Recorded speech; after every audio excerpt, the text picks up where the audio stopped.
국민대학교 글로벌 인문지역대학장 정선태 교수님과 함께하겠습니다. 교수님. 네, 안녕하세요. 예, 교수님. 오늘 어떤 책 소개해 주시겠습니까? 네, 어제는 우리가 버트란드 러셀의 에세이 유용한 지식과 무용한 지식 네. 얘기했었는데요. 네네네. 쓸모 없음에 쓸모 있음을 네. 말하면서 이 무용한 지식, 이른바 인문학적 인 폭넓은 지식이 네. 우리 삶을 전혀 다른 방향으로 이끌 수 있다라는 네. 얘기를 했습니다. 네. 그리고 인문학적 지식이 제대로 갖추어진 사람들에게 거짓은 침투할 여지가 별로 없을 것이다 라는 얘기까지 했던 것 같습니다. 네. 그 연장선상에서 오늘은 일본계 미국인이죠. 네. 일본계 미국인 미치코 카쿠타니가 쓴 진실 따위는 중요하지 않다라는 네. 책 여러분과 함께 하고자 합니다. 예. 미치코 카쿠타니는 미국에서 활동하고 있는 아주 뛰어난 서평가이자 컬럼니스트라고 합니다. 네. 서평가라는 말이 좀 낯설 텐데요. 예. 우리는 서평 쓰는 사람들 또는 뭐 책에 대해서 비평하는 사람들을 일컬어서 주례사 평론을 한다, 주례사 비평을 한다라고 얘기하는데. 아, 그래요? 네, 좋은 말만 한다는 얘기죠. 예. 미치코 카쿠탄이라는 서평가이자 컬럼니스트는 대단히 혹독하다고 얘기를 하네요. 근데 무라카미 하루키나 수잔 손택, 노먼 메일러 등 쟁쟁한 사람들의 책에 대해서도 엄청난 독설과 혹평을 서슴지 않는 그야말로 날카로운 비평을 가한다고 합니다. 네. 아니 근데 이제 이런 사람들 보고 뭐 그런 얘기들도 종종 합니다. 입선비란 말도 있고요. 그리고 뭐 먹물이란 표현도 쓰고. 그런데 말하자면 대안 없는 비판을 한다 이런 말 옛날에 많이 썼던데 이제 평론을 위한 평론, 자기 만족을 위한 평론 이렇게 좀 폄하하는 시각들도 있고요. 네, 그런 사람들을 알아보는 눈이 있으면 보이긴 보이는데. 네, 그래요. 네, 제가 보기에 이 미치코 카쿠타니는 그렇지는 않은 것 같습니다. 오늘 말씀드리겠습니다만은 이 트럼프 시대의 거짓과 맞서 싸우는 그 모습을 보면서 아, 만만치 않은 내공이 있는 사람이구나 라는 걸 느낄 수가 있습니다. 이 원제는 트럼프 시대의 거짓에 관한 노트인데요. 우리말 번역의 부제는 거짓과 혐오는 어떻게 일상이 되었나. 혐오 나왔는데 뭐 하실 말 없습니까? 교수님. 목요일 오시면 제가 책 한 권 드리겠습니다. 그 얘기를 하고 싶었습니다.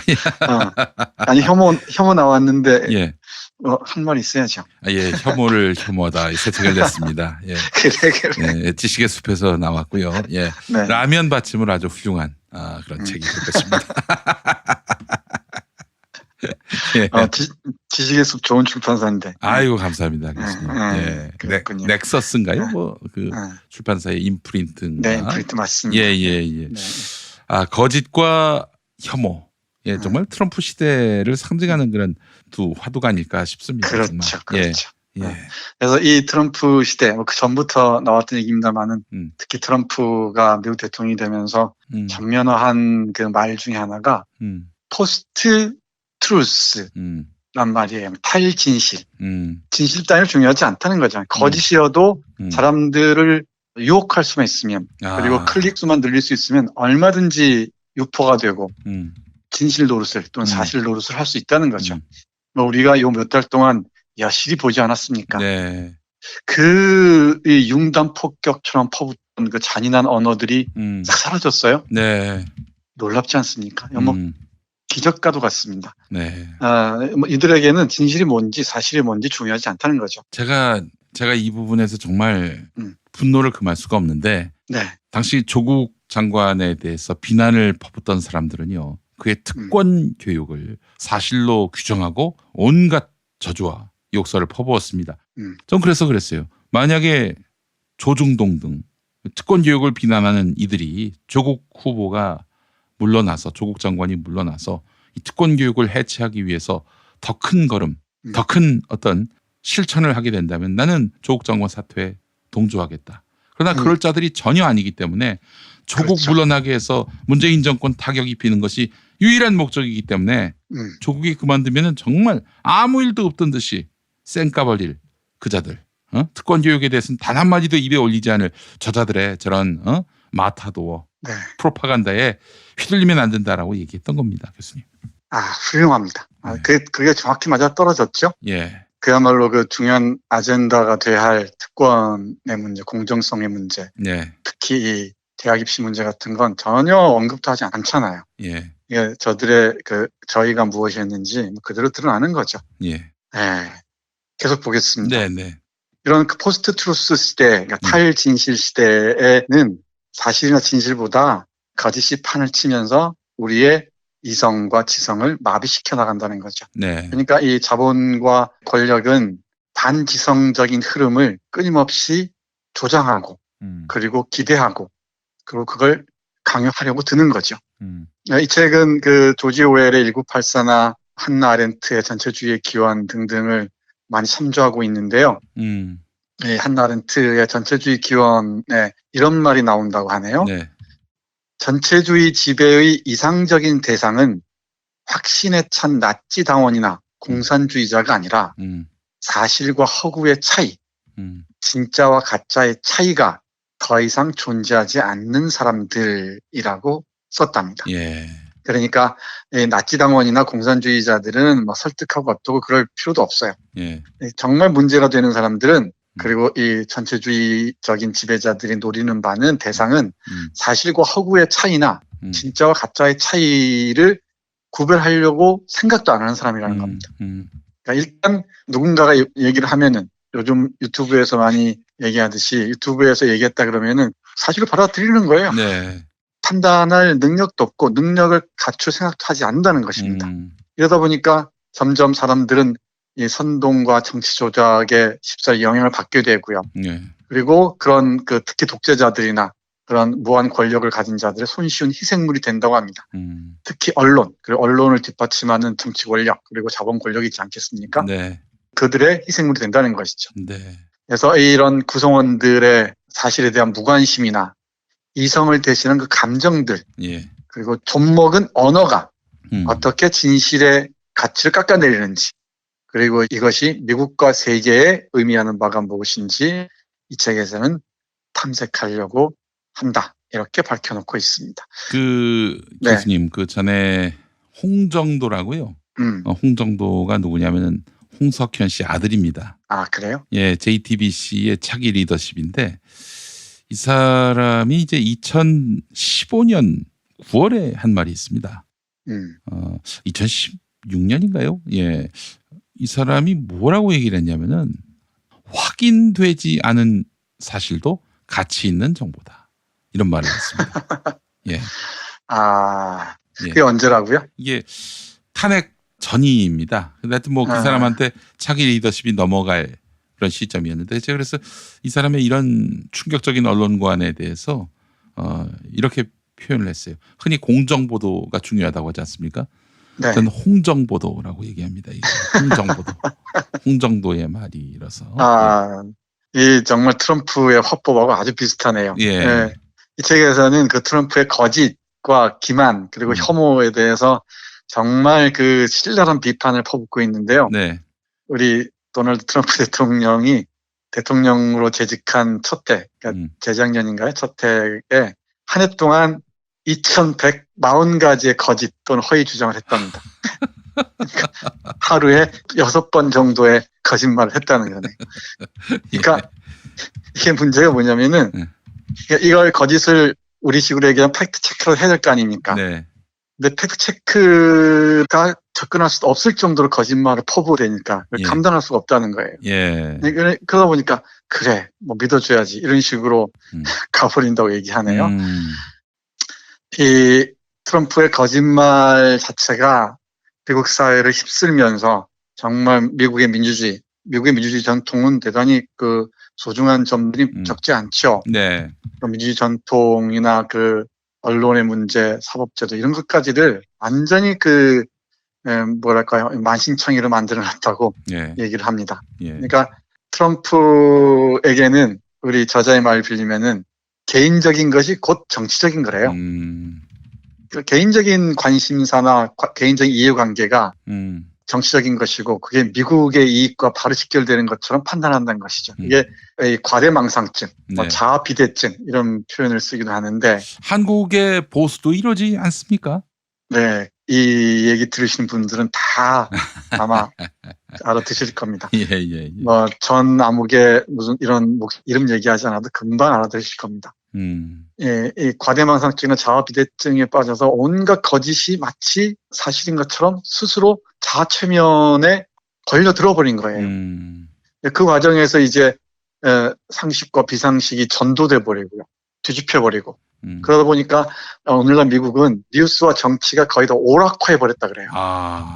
그러니까 리얼리티 쇼처럼 쇼가 돼 버렸다는 거죠. 이 상황에서 지독한 분열이 나타나기 시작하고요. 그리고 수많은 태도들이 다 옳다는 맥락에서 우후죽순처럼 솟아나기 시작하고 그러다 보니까 진실 자체를 파고들려는 노력을 포기해버린다는 거죠. 이게 이 책의 앞 페이지에 보면은 이 고야라는 화가 있지 않습니까? 네. 이 스페인의 프란시스코 고야가 그린 진리는 죽었다라는 판화가 딱 실려 있는데요. 이 판화 보시면은 섬뜩하게 와닿을 겁니다. 네. 진실의 여신, 진리의 여신이 베리타스잖아요. 이 베리타스가 치명적인 그 병에 걸린 모습으로 쓰러져 있습니다. 그리고 이 검은 마스크를 쓴 그 음험한 사람들이 누워있는 베리타스를 노려보고 있는, 째려보고 있는 형국입니다. 우리가 요 얼마 동안 겪었던 상황들을 아주 잘 보여주는 판화가 아닌가 싶은데요. 네. 이렇게 그 진실의 여신, 진리의 여신마저도 다 살해당한 시점에 그 시점에서 미국이 신음하고 있다. 그 첨단에 서 있는 사람이 바로 대통령이라는 무려 대통령직이라 되는 사람이라는 얘기입니다. 네. 그러니까 미국인들의 좌절도 만만치 않을 겁니다. 아마. 미국에는 그 낙검수 같은 게 없나 봐요. 낙검수 같은 게 있으면은 좀 달라질 텐데. 아이고, 별 말씀이요. 예. 그러니까 트럼프식의 화법이나 거짓말이 이래요. 그 러시아와 뭐 선거 거래가 있었다 이런 얘기를 많이 하잖아요. 그때 기자들이 물으니까 트럼프의 대답이 이렇습니다. 나는 푸틴이 자신과 러시아가 미국 대통령 선거에 개입하지 않았다고 생각한다고 믿습니다. 이런 표현입니다. 그러니까 푸틴뿐만 아니고 러시아는 미국 대통령 선거에 개입하지 않았다라고 얘기가 맞잖아요. 네. 근데 트럼프는 이렇게 말을 하는 거예요. 예. 나는 푸틴이 자신과 러시아가 미국 대통령 선거에 개입하지 않았다고 생각한다고 믿는다. 이런 말이에요. 이걸 전문적으로 말이냐 막걸리냐 이러죠. 예. 근데 이 말도 안 되고 막걸리도 안 되는 이런 언어들이 정말 좀먹은 언어들이죠. 예. 정말 훼손된 언어들이 활개를 치고 있다는 것. 이게 미국 이 정치 환경이 얼마나 이 열악한 상황으로 떨어져만 추락해버렸는지를 잘 보여주는 사례라는 거죠. 그러니까 관련해서 한 문장을 읽어드리면 이렇습니다. 네. 트럼프는 반사적이고 뻔뻔한 거짓말만 한 게 아니라 수만 가지 거짓말을 결합해 마찬가지로 사람들의 두려움에 호소하는 가짜 이야기를 만들어냈다. 그는 미국을 범죄로 휘청거리는 나라로 묘사했지만 실제 미국의 범죄율은 1991년 절정에 이르렀을 때보다 절반 미만으로 역사에 나물이 많지 낮았다. 미국을 폭력적인 이민자의 물결에 시달리는 나라로 묘사했지만 네. 실은 이민자가 미국 태생의 시민보다 폭력 범죄를 저지를 가능성이 낮다는 사실을 연구는 보여준다. 이런 식입니다. 그러니까 트럼프는 반사적이고 뻔뻔한 거짓말만 한 게 아니고 수만 가지 거짓말을 이어서 연결해서 거짓말의 서사, 이야기를 만들어냈다는 거예요. 그러면서 이 난민에 대한 혐오들 있지 않습니까? 멕시코인에 대한 혐오들, 또 다른 인종에 대한 혐오들이 있죠. 네. 이런 걸 정당화하면서 백인들을 묶어내는, 자신들의 지지 기반을 묶어내는 동력으로 삼았다는 것입니다. 그게 또 미국 사회를 강타했고 인류의 역사에 아주 중요한 계기를 제공할 수 있는 미국 대통령까지 뽑았다는 거죠. 네. 이게 문제라는 겁니다. 이게. 근데 이 트위터 광이 돼버린 이 트럼프의 문제는 개인의 잘못을 끝나면 뭐 그만이지만은 앞에서 말씀드렸듯이 전 세계 사람들에게 네. 아주 깊은 영향을 미칠 수도 있지 않겠습니까? 네. 당장 우리 한반도가 그렇죠. 예. 이 트럼프의 기분에 좌우된다는 게 참 서러운 노릇이기까지 합니다. 네. 네. 트럼프에게 뭔가 일말의 희망을 걸고 있다는 것도 참 안타까운 일이 아닐 수가 없죠. 네. 그러니까 트럼프는 어떻게든지 이 뉴스에 자신이 나오기를 기대하고요. 예. 트럼프는 정말 책을 안 읽는다 그래요. 예. 하루에 텔레비전 시청 시간 8시간이라고 합니다. 예. 네, 다이어트 콜라 8병을 먹으면서 네. 8시간 동안 텔레비전을 본답니다. 책 읽는 건 뭐 거리가 멀고요. 예. 그리고 끊임없이 트윗을 한다는 거죠. 트윗의 상당 부분이 거짓말이라는 것인데. 또 저기 오탈자도 많아요. 아니 무슨 스프링을 틀립니까 미국 대통령이.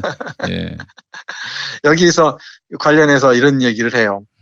뭐 트럼프뿐만이 아니죠. 트럼프적인 사람들이 이 새로운 미디어 환경에서 많아질 수밖에 없는데 인스타그램이나 뭐 다양한 SNS를 통해서 자아를 비추는 타자를 발견하는 게 아니고 자신이 써놓고 자신이 거기에 빠져든 그러니까 자신의 거울을 발견하지 못한다고 얘기하는데 트럼프화한 인간들이라는 말을 씁니다만 네.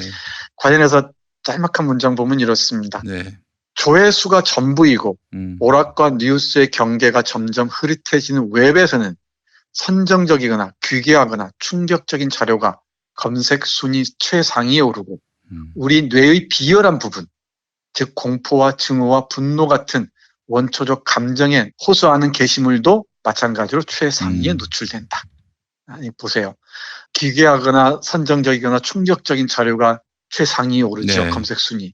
그리고 이런 것들은 대개 우리 뇌의 네. 비열한 부분, 공포나 증오나 혐오나 분노 같은 그런 원초적 감정에 냉소적으로 호소하는 게시물 이런 경우가 많다는 거죠. 근데 여기에 우리가 이렇게 노출되면서 그런 게시물들을 자극적이고 선정적이면서 증오와 혐오를 조장하는 그 게시물들을 네. 소비하게 되고 소비하다 보면 거기에 젖어들게 된다는 것이죠. 이런 얘기들을 정말 그 설득력 있게 제시합니다. 제시하면서 대안은 당연히 쉽지가 않죠. 이 해결책이란 무엇인가라는 질문에 스스로 묻고 대답할 수 있어야 할 텐데 우리 미치코 카쿠타니는 이 책의 마지막 부분에서 이렇게 말합니다. 쉬운 해결책이란 없다. 하지만 시민들은 독재자와 권력에 굶주린 정치인들이 저항을 와해시키기 위해 의존하는 냉소주의와 체념을 반드시 거부해야 한다. 여기 독재자와 권력에 굶주린 정치인들은 늘 그 저항을 와해시키기 위해서 의존하는 게 있어요. 뭐냐면 정치 냉소주의와 체념이죠. 우리 흔히 얘기하잖아요. 이은재나 뭐 이런 자한당 의원들 보다 보면 저 새끼들이 정치를 하다니 그러면서 니들 다 해쳐먹어라 하면서 냉소주의로 흐르거나 체념으로 흐르기 십상이죠. 근데 그걸 유머로 넘어서면서 그들과 싸울 수 있는 힘을 비축해야 한다는 얘기입니다. 그러니까 이 저자는 냉소주의와 체념으로 흐르는 것을 반드시 거부해야 한다는 점을 강조해요. 또 그 예를 들면서 이렇게 얘기하는데 플로리다주 파크랜드에서 일어난 학살 사건에서 살아남은 용기 있는 학생들이 그렇게 했다. 이들은 많은 어른들이 가진 파벌주의를 거부했다. 슬픔을 행동으로 바꾸어 국민적 대화를 변화시키면서 실제적인 총기 규제 법안이 제정돼 자신들이 경험한 테러와 상실을 다른 사람들이 겪지 않도록 방지하는 데 도움이 될 수 있도록 하는 일에 앞장서고 있다. 라고 얘기합니다. 결국은 냉소주의와 체념을 넘어서 연대와 협력을 통해서 저 저열한 정치인들이 우리를 대표하지 못하도록 해야 한다는 말입니다. 그러면서 이 책에서는 미국의 처음 정신으로 돌아가자고 얘기를 해요. 예컨대 토머스 제퍼슨의 말을 인용하는데 첫 번째 목적은 진실의 모든 길을 열어놓아야 하는 것이다. 이를 위해 지금까지 찾아낸 것 가운데 가장 효과적인 수단은 언론의 자유이다. 그렇기 때문에 자기 행위를 조사하는 일을 두려워하는 사람들은 가장 먼저 언론의 재갈을 물린다. 이것도 우리가 다 겪어왔던 일들이죠. 근데 이것도 참 문제가 없진 않아요. 언론의 재갈을 물리지 않으니까 이 무임승차한 자들이 이 지들이 다 쟁취한 자유인 줄 알고 저 기고만장한 태도로 온갖 거짓들을 쏟아내지 않습니까? 어제 버틀란드 러셀의 에세이와 연결해서 말씀드리자면은 이런 그 가짜뉴스, 거짓이 광범위하게 유포되는 조건은 말할 것도 없이 SNS죠. 그러니까 1인 매체의 등장, 그리고 유튜브나 전자상거래, 팟캐스트 등등일 텐데 이런 과학기술 혁명이 기대고 있는데 여기에서 정말 그 무용한 지식들, 인문학적인 깊은 성찰을 담고 있는 그런 지혜를 장착하지 않으면은 거짓을 생산하는 자도 될 수가 있고요. 이 거짓 가짜 뉴스를 아무렇지도 않게 소비하면서 거기에 젖어드는 사람도 많아질 겁니다. 그러다 보면은 우리를 대표하는 정치가들은 저열해질 수밖에 없고요. 우리는 그들의 저열한 미츠코의 말을 빌리자면 좀 먹은 언어에 휘말리면서 우리들의 정신도 정말 괴멸되지 않을까 그런 생각을 합니다. 정치는 그야말로 공기와 같지 않습니까? 제 생각은 그렇습니다. 이 공기와 같은데 다시 한번 강조합니다만은 이 냉소주의와 체념을 넘어서 저들의 그 행태들을 가차없이 비판하고 그리고 심판할 수 있는 힘을 길러야 하지 않을까 이 책 읽으면서 다시 한번 생각해 보게 됩니다. 네, 알겠습니다. 자, 오늘 교수님 소개해 주신 진실 따위는 중요하지 않다라는 미치코 가쿠타니의 글, 저희 평화나무 직원들한테 한 권씩 사서 선물을 할까 생각하고 있습니다, 교수님. 네, 생각만 하지 마시고 그렇게 하시면 좋을 것 실행에 같습니다. 옮기겠습니다. 예, 자, 교수님 오늘 말씀 잘 들었습니다. 네, 고맙습니다.